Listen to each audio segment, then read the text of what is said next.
అంటే నువ్వు నేను మొగడు నేను మామయ్య మరి నేను నువ్వు గడ్డి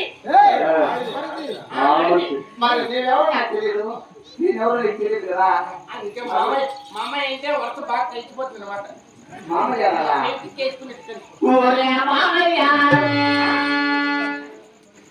మామయ్య గారు చెప్పారా సింపుల్గా మామయ్య అర్థం కలిసి చెప్తే ఉత్తమ మామయ్య ఒరే లేకుండా పొలం ఒరే లేదు సమయ మామూలుగా మామయ్య అర్థం కావాలని నీలో ఒకటి తీసే వస్తువు ఒకటే ఉండేది బాయ్ అట్లా చెప్పు ఒకటి తీసేయండి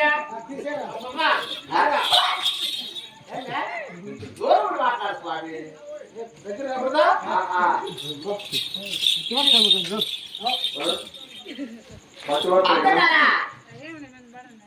ఏ బాగా నువ్వే చెప్పింది దూరం ఉంటే అందుకే దూరం ఉంటే తోరదని చెప్పింది మాట మాట నా మాట నీకు నా మాట నీకు నీ మాట నాకు నాకు నీకు నాకు నీకు నీ మాట నా మాట నీకు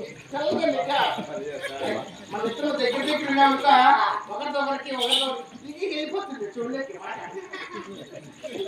ఏంటి నేను చెప్తాను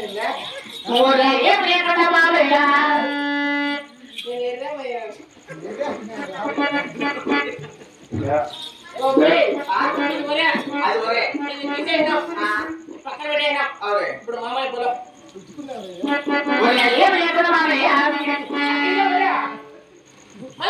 మామయ్య అంటారా ఊరే తీసేసినా స్వామి ఇది కూడా ఒరే అది ఒరే పక్కన పెట్టేసినా ఒరే లేకుండా ముద్దుల మామ పోరా. ఒరే ముద్దుల మామయ్య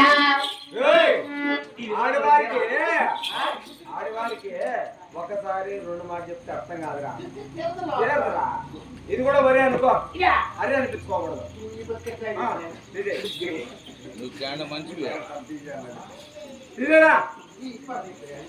ఇది కూడా ఒరే.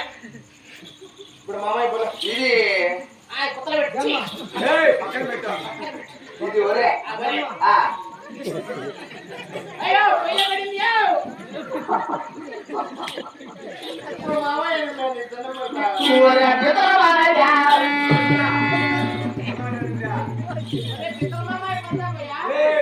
అది కూడా వరే అనుకోనైనా అరే అనిపించుకోకూడదురా. ఇది వరే ఇది వరే ఒరే ముద్దుల మామయ్య అది కోర్టులోనే నా దగ్గర కొంచెం దూరంగా మాట్లాడు స్వామి. నేను ఉత్తమమైన పతివర్తను. నాకు అనుభవం చదవకూడదు. పెళ్లి కదా నాకు పెళ్ళి అయింది, మొగుడు ఉన్నాడు. నాకు పెళ్ళి అయిందా, మొగుడు ఉన్నాడు. పెళ్లి అయితేనే మొగుడు ఉంటాడు, మొగుడు ఉంటేనే పెళ్లి అయినట్టు. అదే స్వామి. చెప్పకూడదా? నాకు పెళ్లి అయింది, మొగుడు ఉన్నాడు, నాకు మొగుడు ఉన్నాడు. ఏంటి నీ పెళ్లి అయింది? పెళ్ళి అయింది, నాకు ముగ్గురు బిడ్డలు స్వామి. ముగ్గురు నా ముగ్గురు బిడ్డలు ఇస్తున్నారు, నా ఇస్తున్నారు స్వామి. నా ఎత్తు నాకు సరసమానంగా అదే నా ఎత్తు అనుకుంటా.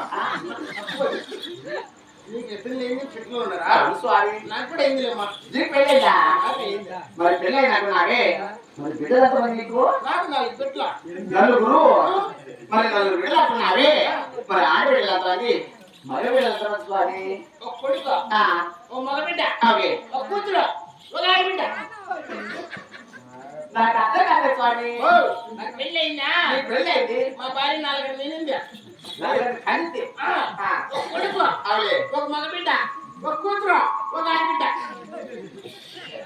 నీకు నలుగురు బిడ్డలు